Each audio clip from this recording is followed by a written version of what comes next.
Premier Designate will stand by his commitment to making the Privacy Commissioner an independent officer of the legislature, grant them the order-making power they've requested for years. And I remember asking you, you had made that promise. And I said, will you keep that promise? So far that has not happened. What's your answer? Yeah, it's honestly, pause for thought. So Tim Houston, Premier Tim Houston, 2013 you enter politics after you had spent some time out of the province. And for the sake of the record, why did you enter that world? What happened? Well, I remember 10 years. Yeah. My hair was a little blacker back then for sure. But look, I remember my kids were starting school, talking to people in the community and just kind of hearing about some of the issues around that where people were facing. And I always say there's only two ways people get involved in politics. One, they get asked. Somebody says, hey, you should. Or two, they get upset about something. And nobody asked me.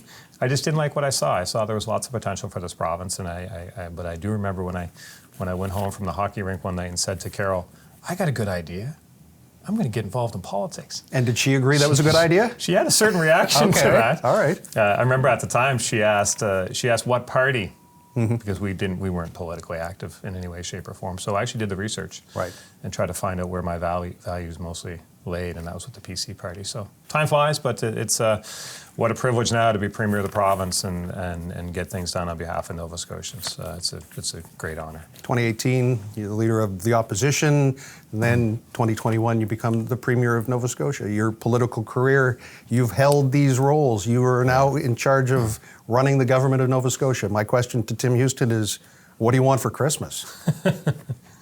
What I want for Christmas is just good things for Nova Scotians. I mean, that's what drives me every day. So, of course, obviously, as a government, we're very focused on healthcare, delivery of healthcare, of course. Supporting Nova Scotians in times of need for sure. Those are our main priorities. But as we head into the Christmas time and spend time together with family and friends and reflect back, I mean, it's been quite an eventful year here in Nova Scotia. A lot to be proud of, but certainly some challenging times as well.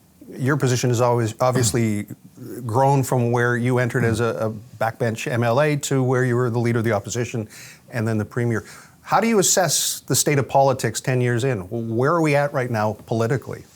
Look, I believe in our democracy. It's not perfect, but it's the best. It's the best system. I've have the benefit of having been an opposition member and leader of the opposition, so I kind of know what's driving the opposition, and I can kind of understand why they say the things they say or the positions they take. But it's as my father would have said, I guess it's all part of the grand tapestry. He would say so.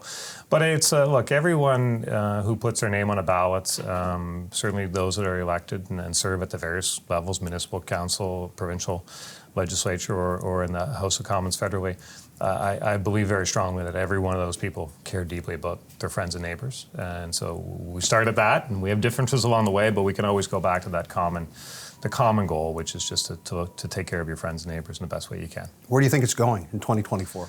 I think it's going along. It's on a path right now. I mean, so we're focused. We have a majority government here in the province. We got a great caucus and a great cabinet, and we'll continue to do what we're doing, which is make progress on healthcare.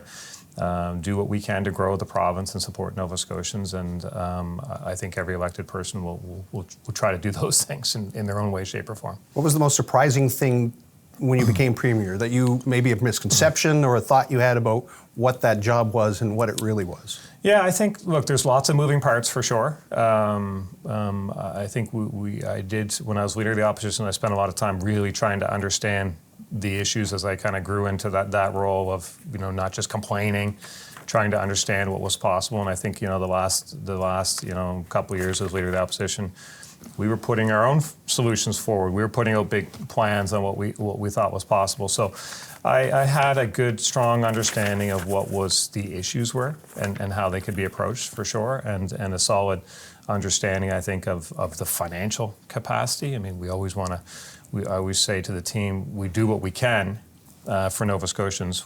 We're always going to wish we could do more.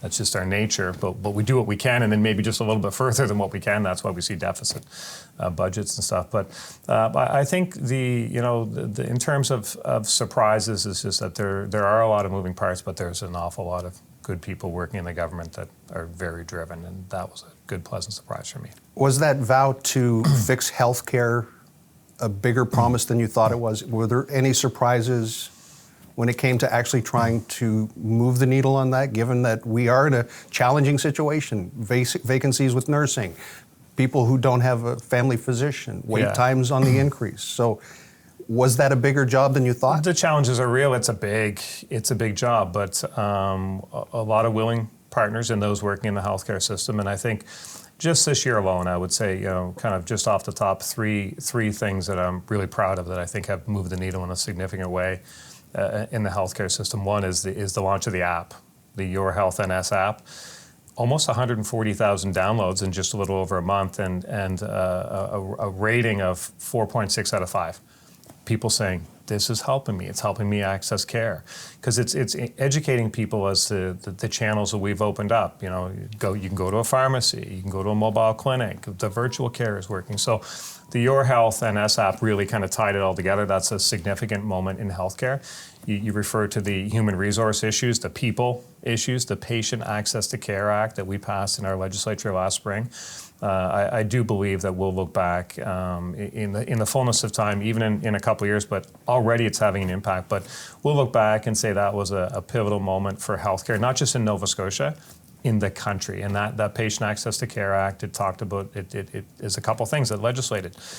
Common sense credentialing. So a doctor in the UK in good standing, good enough for the UK, good enough for Nova Scotia. United States, other provinces. So the Patient Access to Care Act is having an impact already. When we passed that act, we had 1,500 nursing vacancies. Since then, since May 1st, we have 19,000 nursing applications from nurses in other parts of the world and pre-approved jurisdictions who are saying, we want to come to Nova Scotia and be part of that healthcare system. So the Patient Access to Care Act, common sense credentialing is a big part of that. Expansion of scope, allowing healthcare professionals to work to their full training. Imagine being a plumber and not being able to work on a sink. Well, that's kind of what was happening with our nurse practitioners, with our pharmacists, so that act allows them to do what they're trained to do, what they want to do, and it's helped Nova Scotians. So those are two big parts of that. And the third part of that act was the reduction of red tape. Our doctors were spending almost 400,000 hours a year on red tape, paperwork, forms. If we could get rid of all of that, it would open up almost 2.5 million appointment slots for patients to see doctors. Imagine the impact that would have. So we've made significant progress. We've gotten rid of almost 250,000 hours of red tape just this year. We've looked internally. There were some departments who were requiring doctors to fill out forms for certain things. One department was requiring doctors to fill out 21 different forms. We went through and said, what's really necessary? We've got that down to one form. So we're doing our part. So the Patient Access to Care Act is a big moment, and certainly the fact that we were able to sit down at the table and negotiate fair contracts with our paramedics, with our nurses, with our doctors, with our admin professionals. Those are really important to recognize, to be fair with them on what they're bringing. So those are three things in healthcare that the needle is moving. I know there's a lot of work to do for sure, but we're moving in the right direction, and I'm hearing from many Nova Scotians who are actually feeling that progress as they have impact with the system. So we'll keep getting to work, but when I look back, those the progress in healthcare is something to take a small pause and be proud of, but then know that we got to get right back to work. So much of what politics is what people see through media, social media included. Feel free to take a drink if you want. I'm wondering how, because I've known you for so long, how you feel your relationship with the media has either evolved, devolved, or changed since the power balance is obviously different than it was when you were MLA Tim and Opposition Leader Tim Houston. It's probably done all of those things at different points in times, evolved, devolved, and but look, I guess I have a great respect for the role the media plays in our system. And I think a lot of that role they play is to hold me as Premier to account, hold government to account by sharing information with people. I think there are times when they're extremely fair in their assessment of my ability and some things we've done. I think there are other times that maybe I wish they were a little more fair. Can you give me an example? I'm wondering, when did you feel that you were not treated I think in fairly? terms of if you think of something like the non-resident tax that we came out with, there was a lot of feedback from Nova Scotians, a lot of pushback. Yep. The media had taken certain positions on that as well, and in the end, I thought it was pretty fair. So we did away with that. It was something we got wrong, and we just said we got that wrong. We're gonna change course on that. I think if you think about the healthcare system, and the fact that our pharmacists have done almost 17,000 strep tests. That's 17,000 people that would have went to the emergency department. The mobile clinics are seeing a lot of people. The urgent treatment centers are seeing a lot of people. And I think that's an important part of our healthcare system that I wish the media would tell some of those stories as well, right? There are certainly things that happen where it goes a little wrong and somebody has a bad outcome or waits a little long, and there's a quick effort to push those stories out. But at the same time, I think it's really important for Nova Scotians to see the full picture on what's possible, that things are getting better so that they can be hopeful, just like healthcare professionals are hopeful. But I think, look, there's always going to, I think there's always going to be a bit of give and take from elected people of wishing things were said differently or reported differently, wishing I said things differently. I mean, sometimes I say things a little wrong too, and I say, well, that's not, it might be what I said, but it's not what I meant, so, and sometimes somebody will grab to what you said, maybe even know that you knew you meant something different, but so anyways, everybody has a role to play. Opposition has a role to play. The media has a role to play. Government has a role to play. And I think that what I said, our democracy is the best system, and it works the best because everyone has those roles and fulfills them. While we were waiting for you to arrive, Karen Oldfield was here, and she's in charge of looking at some of those promises moving forward to deal with healthcare specifically, but her comments were about the red ice fishing tents that we can see out the window outside of your office. And there's an organization, a group of volunteers who have collected more than $52,000 and towards that effort. And some people are looking at that who are involved with that group, giving of money, saying, that's a success where government has failed. Is that fair? It's the giving to help others is the Blue Noser way. Like, that is ingrained in that's the way we are. We're generous people, and when we see people in need, there'll always be some of that. So, but to say that that's a success where government has failed, is that fair? The issues in housing are very real. I mean, and that's across the spectrum: affordable housing, market housing. So as a government, we've made significant investments in housing in general. And we're starting to see some success there. But the best time to build a house was a couple of years ago. Yesterday for sure. So there's some catch up to be there. The homelessness issue, people living rough. Nobody wants to see that. I mean, we just it's heartbreaking to see that, and there are different circumstances that people are dealing with. So as a government, we've made investments in shelters. We just in Halifax here we opened up a new shelter. It was 50 beds. That's now up to 100, and in some of those shelters that we have and some of those that we've supported, there's capacity. So we encourage those that are living rough or in a tent or to work with our social workers, to work with people to maybe find a place in a shelter and hope that that's the best outcome for them at that time. But they're all people, and they have different situations and different circumstances. And as a government, we'll do what we can. I believe we are doing that. We see the pallet shelters are coming. The other shelters that we're supporting, the investments we're making in people. But nobody wants to see anyone live rough. And in fairness, the pallet shelters, though, is now delayed, my understanding, maybe even till the spring. What happened? Yeah, I think there was some logistical issues. We work with the municipalities on proper locations and placements, and for us as a government, making sure that there's wraparound support so we can support people in the way that they need to be supported. Everyone's circumstances are a little different. So, but it's certainly it has an impact on me as a person. It's difficult to see people living rough. It is for sure. So we will do what we can as government, and no doubt in our society there will always be times when community groups and people step up and help people, and that's a good thing. That's part of our DNA here in Nova Scotia too.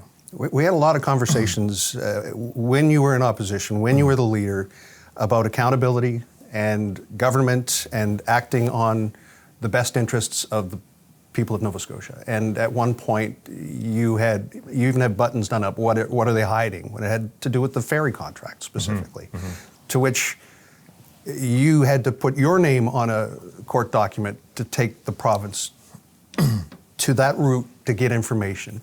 And once you were elected, and we'll go back to a story that Frank Campbell wrote, and this was in the summer, August of 2021. And a quote from you was, the Premier Designate, well, this came from the office, Premier Designate will stand by his commitment to making the Privacy Commissioner an independent officer of the legislature, grant them the order-making power they've requested for years. And I remember asking you had made that promise. And I said, will you keep that promise? So far that has not happened. What's your answer? Yeah, it's honestly, pause for thought, more information, new perspective. So I guess I would say a couple things. So what information is different than when you... so a couple things I would say. So there are often times when Nova Scotians make a request, they want some information, some might be about a property, adjoining property, all these types of things, normal course of business. And our government's record on responding to the Freedom of Information and privacy requests is very strong. We respond. We respond in that time frame in a kind of a really not in all cases. We have a good record on that. But not in all cases. We have a good record on that. I think it's 93% of the time we respond in. So not in all cases, but our record is solid. But in terms of the order making ability, I guess what I would say is with great power comes great responsibility. And there was a couple of decisions that I saw that gave me pause for thought. And one of them had to do with personal information of people that are working for the province.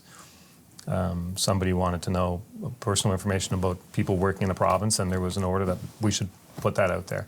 I had some concerns about that. When you think about the work that social workers do, when you think of the work that some of our government employees do, what public good is served from that type of information? So we can't lose sight of the public good that's trying to be served. And there was another request that had to do with what I would call around the security of a detention center. I don't know that putting the security information of a detention center out in the public realm is good. So I would just say there's a couple of things that kind of gave me pause for thought. That we have to be careful about. We want to be responsive, we're open and transparent, and we are. But there are certain things that just maybe it doesn't serve the public good in being out there. So we're doing the jurisdictional scan. We'll continue to look and learn and make sure that we're being fair as a government. But we just have to be careful on that. You wouldn't classify that as a broken promise? I would put that in the category of as Premier, I have a responsibility to make the right decision and make sure that I have appropriate information to make a decision that's in the best interest of Nova Scotians. And when I have more information, I assess it. And I had more information in this case, and I'm assessing it. But we'll continue to respond to the requests that come in. We'll continue to be open and transparent, and I think, as I said, the record shows that we're responsive to those requests. Before I'm told we're out of time, I want to just ask a few quick questions, and hopefully we have quick answers. What was your best day of 2023? Wow, the best day of 2023, I think the historic session of the legislature, first female speaker of the legislature, and Twyla Gross, first African Nova Scotia minister, female minister. Those were really good things. Worst day? The floods, the fires, the storms, certainly the floods, the loss of life in the floods was very difficult. What are you looking at as a goal for 2024? What do you feel personally, aside from running the province of Nova Scotia and the political goals? What's Tim Houston have in mind for 2024? Just do the best I can every single day. There's some every day is a little different in this chair, but health and happiness for my family and for all Nova Scotians. But just be able to look in the mirror at the end of the day. Is there a resolution? If you were to say Tim Houston has one resolution for New Year's, what would you say? Well, I'd have to say just take a little bit better care of my own physical and mental health. I think just like everyone else, I'll make those resolutions that just be a little better on taking care of myself and those around me. And that resolution will probably last sometime into January, and life will go on. You made it no secret you wanted to be premier. Yeah. How do you like the job? I love the job. I love the job because it's we have such a great team, and we, the MO we have, just more, faster. That still makes people, I'm around people that are around me feel that sense of urgency. So we're getting things done on behalf of Nova Scotians, and I always I think I'll have this privilege to be premier for a window of time, a period of time. And I always say I don't want to, when that's over and the next part of my life starts, I don't want to be looking back saying, you were right there. You were right there. You had the ability to do something. Why didn't you do it? So that's what drives me to go fast and get things done. I feel that sense of urgency, and I'll feel it strong in 2024 as well. Any part of the job you don't like? No, it's every day is different. There's lots of moving parts. There are difficult days. They're difficult days, but I wouldn't trade it. I love this job. Well, I want to thank you for taking the time to sit down and answer a few questions and talk a little bit about Tim Houston, the person, as well as the Premier, 30th Premier of Nova Scotia. It's been quite a journey to this point. Thank you, buddy. Merry Christmas. Merry Christmas. Thank you.